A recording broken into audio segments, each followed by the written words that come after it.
Grabar. Genial, pues Bueno, ahora pues sí. bien, Bueno, sí, maravilloso. Pues se está muchísimas grabando. gracias. Arrancamos en la formación de hoy de un Creciendo Juntos, martes 10 de octubre, 9 de la noche. Y vamos a hablar hoy un poquito acerca del miedo. Me preguntaba el otro día si os apetecía que habláramos sobre inseguridad y sobre miedo. Y cuando vi que la mayoría queríais que habláramos sobre inseguridad, dije, bueno, pues vamos a empezar por el miedo, porque nos va a llevar como una base de intimación, nos va a llevar hacia poder hablar luego con más profundidad acerca de la inseguridad y cómo esta nos afecta tanto a la hora de tomar decisiones.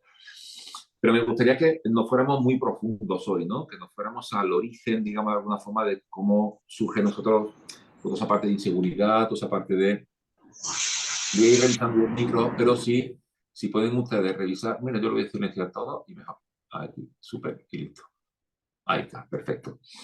Entonces, me gustaría que durante un ratito, poquito, hoy pudiéramos hablar y trabajar algo acerca de los miedos y de cómo nos afecta, entendiendo el miedo como una emoción necesaria, de las básicas además, ¿no? Cuando Paul Ekman desarrolla su teoría de las emociones básicas, eh, se ha modificado varias veces estos los últimos tiempos, pero él habla de 6 emociones que le llamamos básicas porque son emociones que cualquier persona en el mundo a lo largo de la historia y bajo cualquier situación socioeconómica pues experimenta esas emociones, ¿no? Entonces, bueno, son emociones que si vieron la película de Inside o de Revés, pues la recordarán, ¿no? Un peliculón que merece mucho la pena verla 1000 veces porque uno aprende mucho de inteligencia emocional con la película Inside o del Revés. ¿Recuerda la película del Revés? ¿Alguien se acuerda de la película del Revés? ¿No? De dibujo animado. Esa película hay que verla, ¿eh?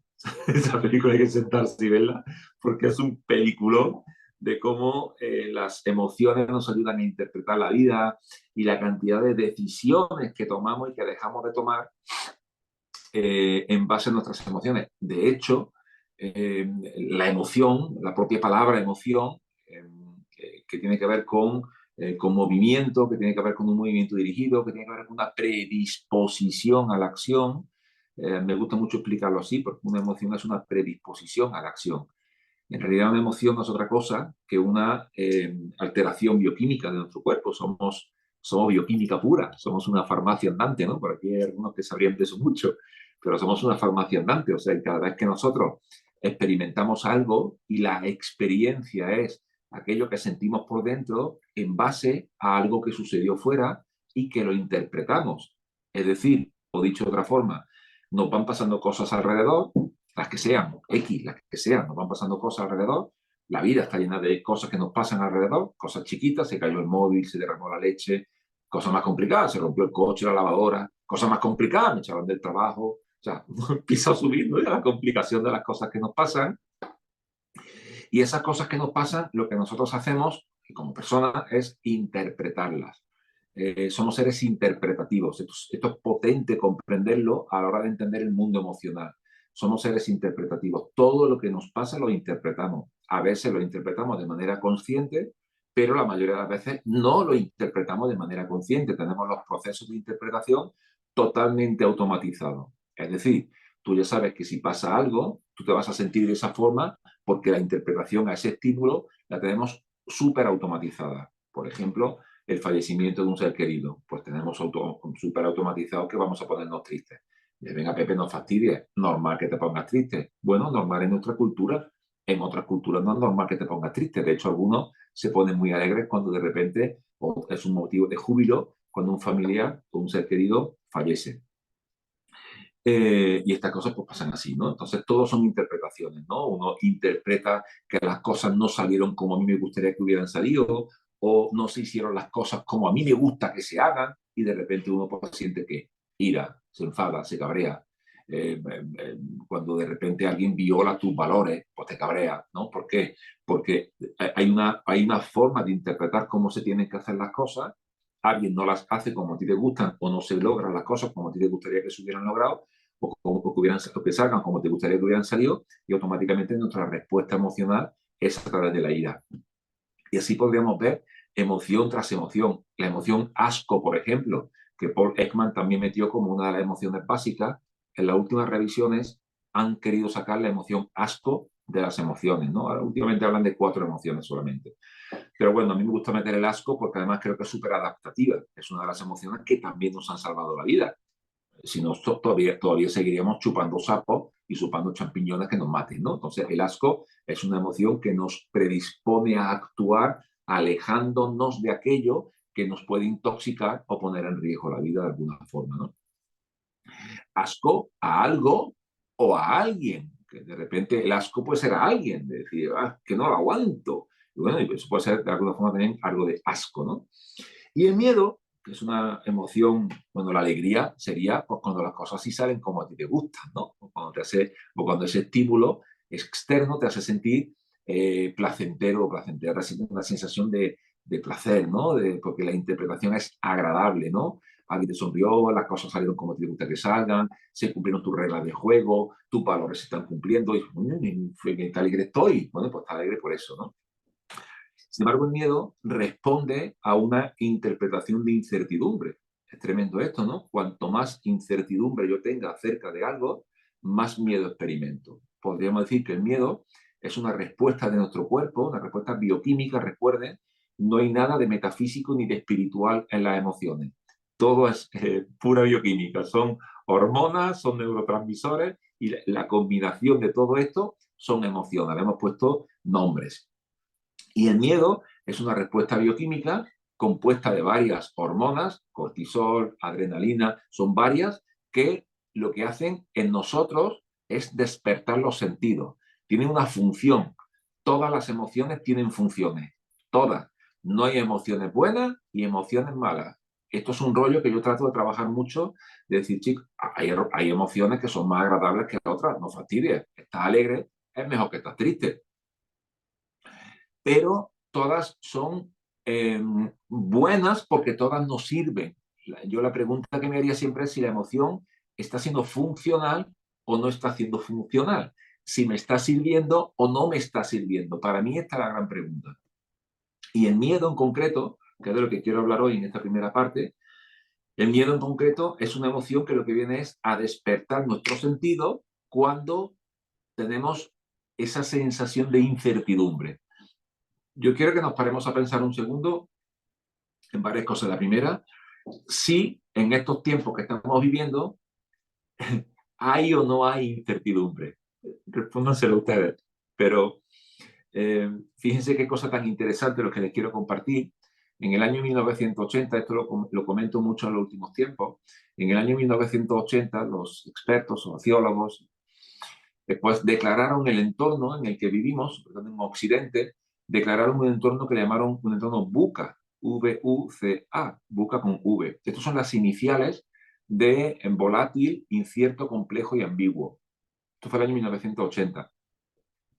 Nosotros hemos sido la primera generación que sepamos, seguramente no hemos sido la primera, pero que sepamos que hemos sido capaces de mutar en esa... Tratad de pensar, por favor, qué hacíais en el año 1980. Si no habían nacido, no hagas esfuerzo, no estaba haciendo nada. Y si ya habían nacido, trata de pensar qué edad tenía. 2 años, 3, yo tenía 10 en el año 1980, cuando empieza a declararse un entorno buca, o sea, un mundo buca, un mundo volátil, incierto, complejo y ambiguo. Bueno, pues esta generación, los buca, hemos sido capaces de mutar, y no solo de mutar, sino hemos transformado el entorno. Esto no había ocurrido nunca en una sola generación. Hacían falta varias generaciones para que el entorno cambiara, ¿no? Varias generaciones para que el entorno mutara de alguna forma.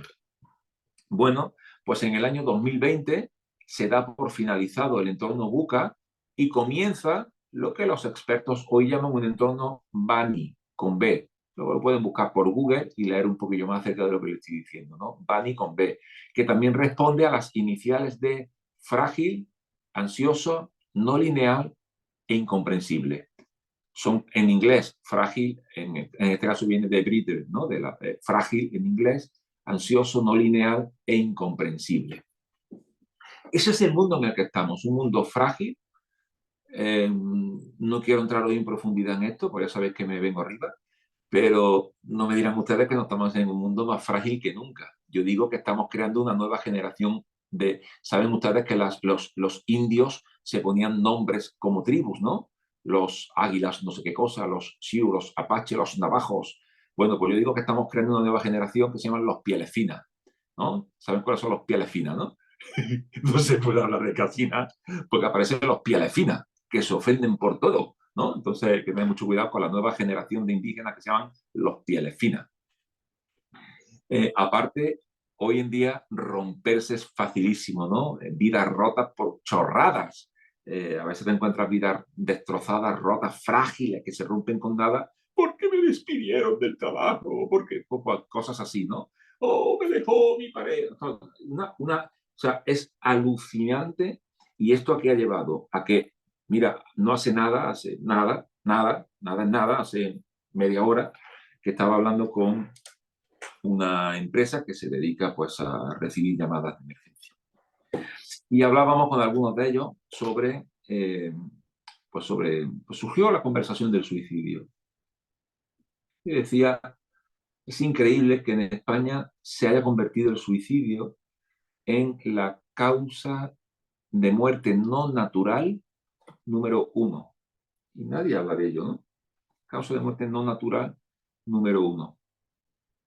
Yo me pregunto, ¿y por qué se ha convertido la causa número uno de muerte no natural? La muerte natural hay otras, ¿no? Las tres primeras, pues ya saben cuáles son.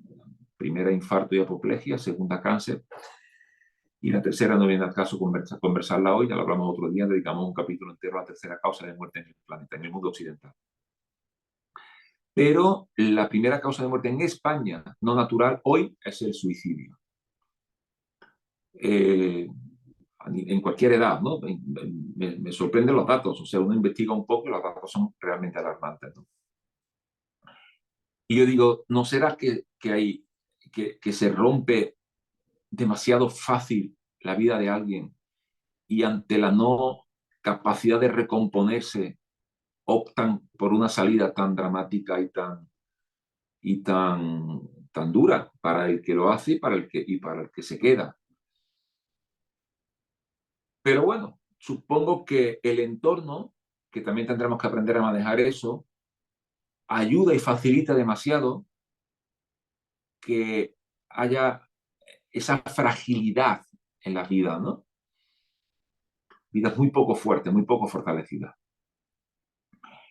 Ansioso, que duda cabe, ¿no? La ansiedad se ha convertido junto con el estrés en, en la primera causa de baja laboral del planeta. O sea, se dan más bajas laborales por ansiedad y por estrés que por infecciones. O sea, es una locura lo que está ocurriendo y de hecho, la ansiedad y el estrés forman parte de uno de los denominadores comunes en cualquiera de las enfermedades, sobre todo crónico-degenerativas, que están destrozando nuestra vida. Hay más gente muriendo por estrés y por ansiedad que por cualquier otra cosa. Y después si tenemos la parte no lineal, que sería algo impredecible, imprevisible. Siempre bromeo con esto, aunque sea duro, pero es como vivir con gente que vive a diario con el principio de incertidumbre de Heisenberg, ¿no? Nunca sabes por dónde va a salir, como el electrón. Quedas con alguien y ni siquiera sabes si se va a presentar. La gente promete cosas que luego no cumple, ¿no? Yo lo veo a diario cuando la gente dice, no, sí, voy a hacer súmame a tu equipo para poder promocionar salud y calidad de vida. Y luego, tres horas después, dice, pues esto no es para mí. Digo, pues ¿dónde está tu palabra? Y después está la parte de incomprensible, ¿no? No he encontrado mucha gente que sepa explicar todavía qué puñeta está pasando en el planeta. Pero bueno, ese es el entorno en el que estamos. Ese entorno genera incertidumbre. Y la incertidumbre es un catalizador del miedo. Un catalizador, para los que soy de química, ya sabéis lo que es eso. Es un elemento que se incorpora dentro de un entorno donde hay una serie de elementos que están pues casi prácticamente preparados para desencadenar un acontecimiento y que ese elemento que se incorpora desencadena esa serie de acontecimientos o ese acontecimiento y eso se llama un catalizador, ¿no? Bueno, pues la incertidumbre es un catalizador de la emoción miedo. O sea, cuando nosotros experimentamos algo de incertidumbre, lo que sea, no sé lo que va a ocurrir, y si no sé qué, y si pasa esto, entonces nosotros respondemos con miedo. Y el miedo es una emoción que lo que hace es despertar nuestros sentidos. y nos tiene que ayudar a eso, a despertar nuestros sentidos. Pero ¿qué sucede? Si en lugar de despertar nuestros sentidos, estamos todo el tiempo, todo el día, con los sentidos excesivamente despiertos, porque todo lo que sentimos alrededor en un entorno Bani son amenazas, víboras imaginarias que nos atacan, continuas puestas en peligro. ¿Qué estamos haciendo? Una sobreexcitación de todo ese proceso de alerta que no deja de ser pues un sistema nervioso periférico, autónomo periférico simpático superactivado, con unos niveles de cortisol y adrenalina que se nos va a salir por la oreja, con una sensación de miedo prácticamente cronificada todo el tiempo, con un estrés y una ansiedad prácticamente cronificada. Y esto, lamentablemente, ¿qué es lo que está haciendo? Pues afectar excesivamente nuestras vidas. Y nos afecta, yo quiero hoy hablar de varias cosas en las que nos afecta que ese miedo esté viviendo sobre nuestra cabeza en lugar de vivir bajo nuestros pies. Y esta forma metafórica de hablar del miedo, lo único que estoy diciendo es que en lugar de que el miedo nos posea a nosotros, poderlo tener bajo nuestros pies, ¿para qué? Para usarlo que a nuestro favor. Si el miedo es buenísimo, ¿para qué? Para tomar decisiones, por ejemplo. O sea, yo les pedí en el grupo que trajeran hoy algún miedo que te está impidiendo trabajar con alguna decisión que quieras tomar. Pero ¿saben ustedes la cantidad de decisiones que tomamos o que dejamos de tomar por miedo? Ni se imaginan. O sea, si pudiéramos hacer un trabajo a mediano o largo plazo, donde pudiéramos empezar a poner todas las cosas en un papel de lo que hemos decidido en nuestra vida por miedo a perder, por miedo a lo que perdimos, por la cantidad de miedos que podemos tener, la cantidad de cosas que hemos decidido y la cantidad de cosas que no hemos decidido en nuestra vida, es alucinante. Es alucinante. No se hacen una ligera idea de lo que el miedo nos afecta en nuestra toma de decisiones. Cuando yo explico cuáles son las 3 competencias a desarrollar para convertirte en un buen tomador de decisiones, yo hablo de 3 cosas. Una, tener una visión clara de lo que quiero. 2, tener un código moral personal bien armado, tus valores. Y 3, una correcta gestión emocional. ¿Por qué? Porque con miedo no puedo decidir. No puedo ser que el miedo sea que decida por mí.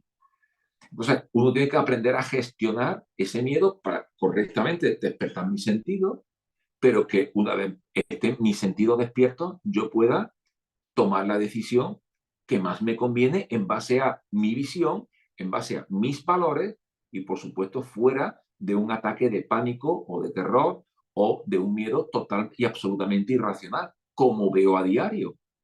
Y tú dirás, Pepe, ¿en serio que se toman tantas decisiones en base al miedo? Más de la que te imaginas, porque el miedo no solamente es incertidumbre, que lo es, la sensación de poder perder algo también genera miedo. Y por la sensación de poder perder una estabilidad financiera, una estabilidad familiar, por la sensación de poder perder la salud, de poder perder una amistad, de poder perder un status quo, de poder perder cualquier cosa así, una conexión, una pertenencia a grupo. ¿Saben la cantidad de decisiones que hoy, por ejemplo, los adolescentes toman por miedo a no ser aceptados en un grupo en el instituto?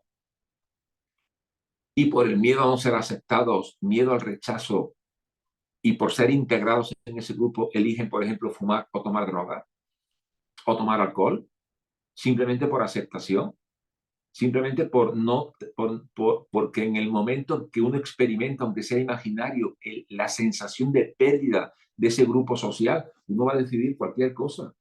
El miedo es súper poderoso para tomar decisiones, muy poderoso, o para matarte. ¿Cuánta gente tenemos sueños por dentro que no nos atrevemos a ponerlo encima de la mesa por miedo? Miedo a veces ridículo, familia. Tan ridículo, pero tan bestias y tan potentes como qué dirá el vecino. ¿Saben cuánta gente? Mira, hay un libro hermoso, maravilloso, se llama Piense y hágase rico, de Napoleon Hill. En ese libro, Piense y hágase rico, en el último capítulo, Napoleon Hill habla de los 7 fantasmas del miedo. Los 7 fantasmas del miedo. Déjenme que se lo busque, porque yo en mi libro La fuerza del coraje, yo menciono los 7 fantasmas del miedo. Mientras que hablo, voy a ver si soy capaz de encontrarlo. Los 7 fantasmas del miedo. Pero el que más me sorprende de los 7 fantasmas del miedo, ¿saben cuál es? El último fantasma del miedo. ¿Saben cuál es el último fantasma del miedo? Alucinante. La crítica social. El que dirá otra persona.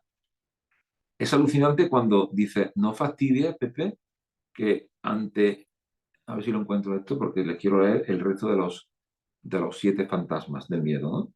El miedo al fracaso, el miedo al éxito, el miedo. Es alucinante. Pero es que el miedo a la crítica social nos afecta tanto, bueno, luego lo busco con más calma y se los comparto en el grupo. Los fantasmas del miedo. Pero el miedo a la crítica social, ¿sabes la cantidad de cosas que has hecho o has dejado de hacer en base a lo que pensará otra persona de ti? Es alucinante eso. ¿Saben por ejemplo, cuántas parejas siguen juntas por miedo a qué dirán las familias si se separan? Sí, ¿eh? ¿Cuántos negocios siguen abiertos que están dando quiebra por el miedo a perder la imagen social? Y podríamos seguir así. ¿Sabes lo que nos afecta el miedo en eso? Es alucinante. El miedo al fracaso, el miedo al éxito. ¿Sabes la cantidad de gente que tiene miedo al éxito? ¿Y si me sale bien? Yo esto lo digo también mucho, ¿no? Porque entreno gente para los que están aquí por primera vez, lo escuchan por primera vez, yo capacito gente para hacer negocios de network marketing, ¿no? O sea, de tener tu propia franquicia virtual y poder tener un ingreso extra en base a pues un modelo de distribución que se llama network marketing o mercadeo en red. ¿Y sabe la cantidad de gente que he visto rajarse y así entre líneas uno puede oler el miedo al fracaso? ¿Y si me sale bien?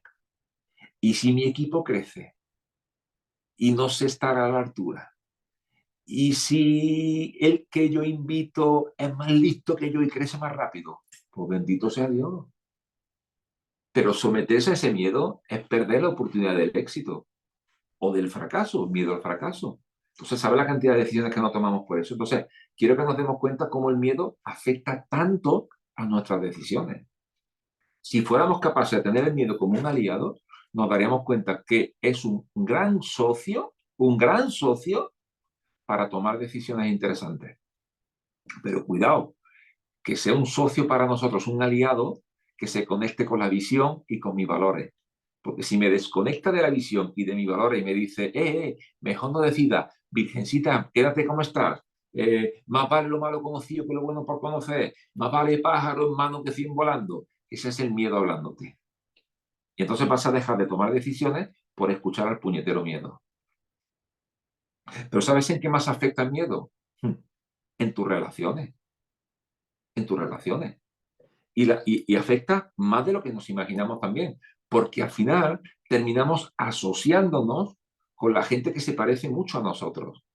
Y a veces cuando llego a las empresas, sobre todo las empresas grandes, ¿no? Donde hay mucha gente, uno desarrolla esa habilidad. Son ya 31 años haciendo esto. O sea, yo llego a los sitios y digo, se juntaron los asustados. También se juntan los capullos juntos, eso no falla, ¿no? Se juntan los flojos, los gilipollas, se juntan los... Se juntan. ¿Pero qué se juntan los asustados? Dice, es increíble que ver grupos de gente que se recrean entre ellos para regarse más sus miedos. Entonces, cuando te des cuenta, escúchame esto, porfa, cuando te des cuenta que la gente que te rodea está demasiado asustada y demasiado poseída por miedos, querido, querida, sobras de ese grupo, sobras. O sea, no puede ser uno más. Si mi abuela lo decía y no sabemos todos esos refranes, dime con quién andas y te diré quién eres. Te vas a terminar convirtiendo en la gente con la que te juntas. Si tú ves que a tu alrededor está lleno de gente asustada, atemorizada y acojonada, salte de ahí ya, lo antes posible. ¿Y qué hago? De momento corta eso, porque el siguiente asustado, impregnado de miedo, vas a ser tú, porque todo se pega. Y cuando te acuestas con, como decía el refranillo ese, si te acuestas con no sé qué, con perros más desenmeados, no sé, una cosa así, no decía que yo, termina ladrando, o termina siendo aquello con la gente que se rodea. Elige gente que le meta coraje a la vida. Elige gente, hay menos, ¿eh? Hay menos. Esta sociedad está llena de gente asustada y es normal porque te quieren asustado. Interesas mucho más a lo que viene, interesas más asustado, enfermo y pobre. No te quieren valiente, sano y próspero, porque eso significaría que te estás haciendo cargo de tu propia vida y esto va en contra del sistema que se nos viene. Entonces piensa, ¿cuánto está afectando esto a tus relaciones? Júntate con gente que hable de prosperidad, júntate con gente que hable de metas, júntate con gente que hable de sueños. Es que hay muy pocos, pues con esos pocos. Júntate con eso. Júntate con gente que le ponga coraje a la vida. Chicos, chicas, la diferencia entre un cobarde y un valiente no la determina el miedo que tienen. Los dos tienen miedo. La determina el coraje con el que viven. Y coraje es hacer a pesar del miedo, porque tengo el miedo a mi favor y le tiro. Y asumo la responsabilidad de la decisión. Eso es coraje. Por eso el libro de la fuerza del coraje se llama así. Nos dice, no tengas miedo. No, no, si miedo vas a tener. ¿Cómo vas a tener miedo? A mí estos consejos que lo escucho. Venga, va, tía, no, tú no tengas miedo. Pero si yo quiero tener miedo, si el miedo es un aliado maravilloso, lo que quiero es manejarlo a mi favor. Y la tercera cosa en la que el miedo te afecta, que hoy te quiero hablar de ella, es en tu salud. Y entonces lo último que te quiero compartir hoy, afecta en tus decisiones, afecta en tus relaciones y afecta en tu salud. Pepi, ¿cómo va a afectar el miedo en la salud? Por muchas razones. Mira, si tú te dejas poseer por el miedo, primero que te va a atracar cualquier chorra que te cuente. Eso de entrada, sin entrar en detalle.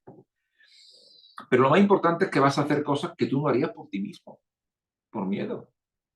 ¿Sabe la cantidad de gente que hace locuras con su cuerpo por miedo?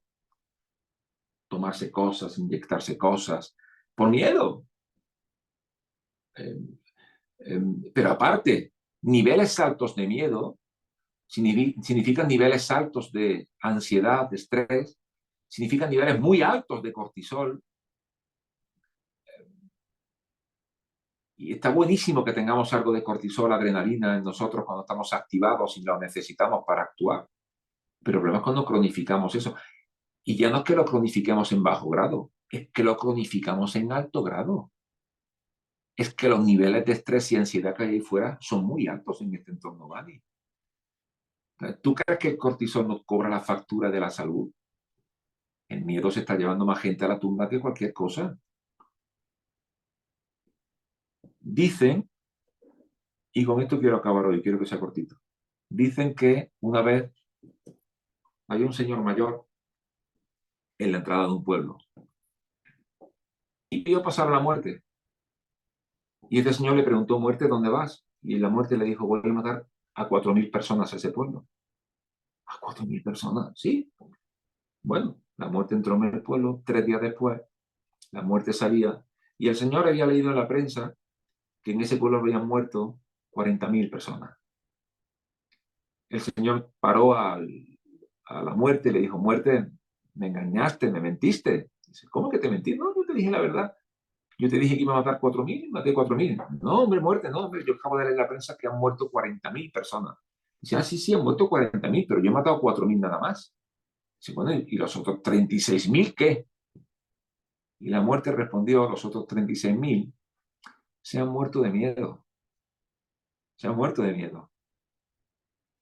Y es que el miedo mata más gente de la que nos imaginamos, siendo la emoción que nos ha salvado como especie, súper adaptativa. Estamos donde estamos como especie porque experimentamos emociones, entre ellas el miedo. Por eso se llaman emociones adaptativas. Pero siendo la emoción que nos ha salvado como especie, querido, querida, es la emoción que más gente se ha llevado a la tumba sin haberse atrevido a decir, aquí estoy yo, tengo un sueño, el que sea, y partirse la cara por ese sueño, y poner el coraje encima de la mesa, por no decir otra palabra, para partirte la cara por ese sueño. El sueño es una reacción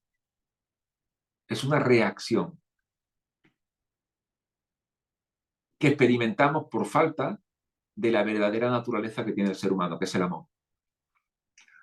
Por eso el versus del miedo no es el valor, es el amor. Por eso mi gran maestro dice que en el verdadero amor echa fuera todo temor. Eso dice mi gran maestro. El verdadero amor echa fuera ¿qué? Todo temor.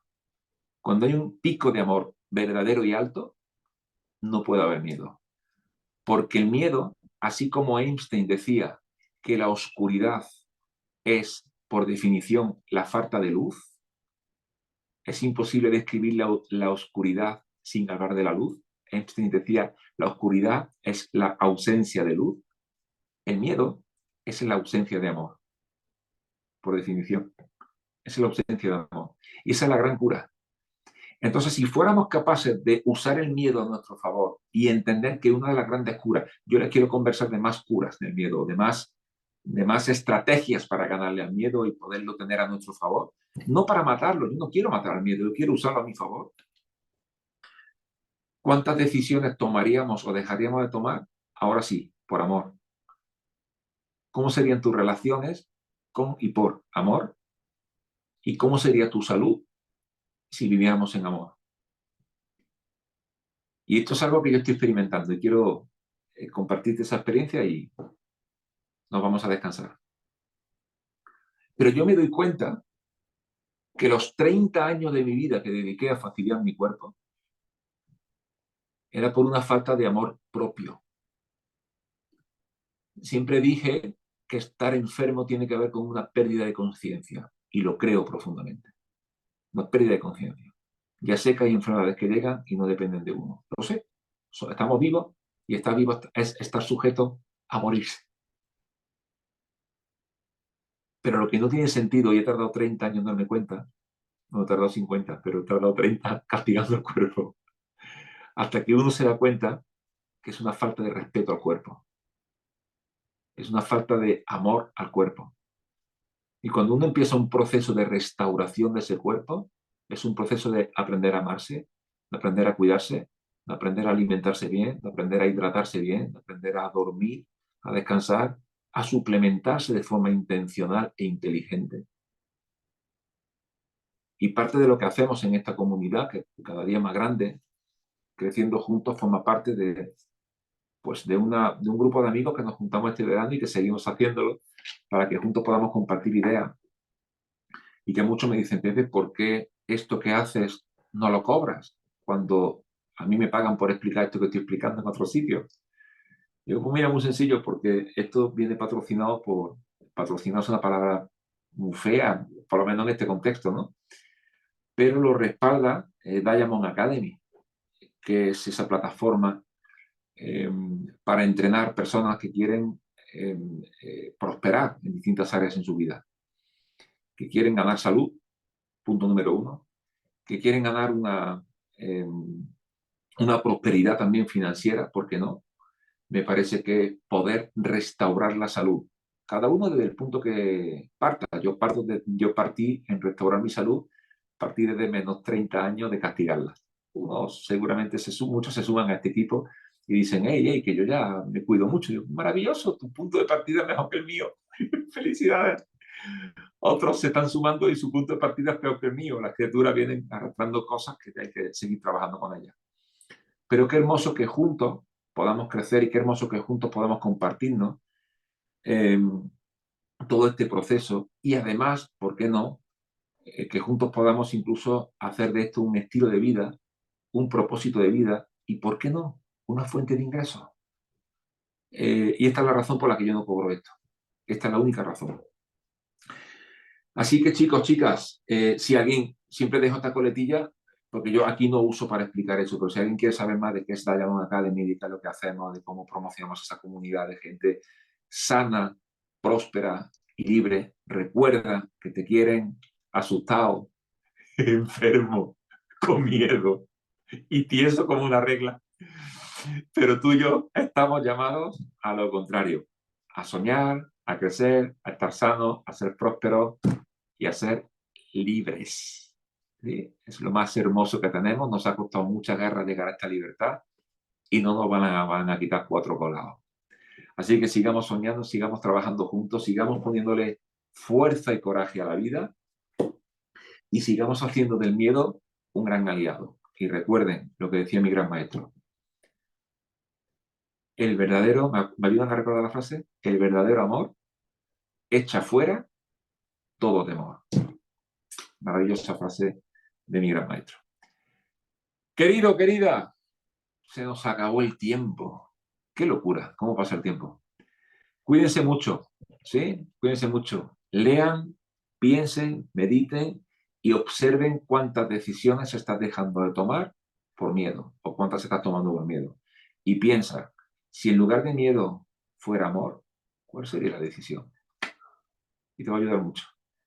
Cuídense. Buenas noches. Nos vemos. Bye bye. Buenas noches. Buenas noches. Cuídense mucho.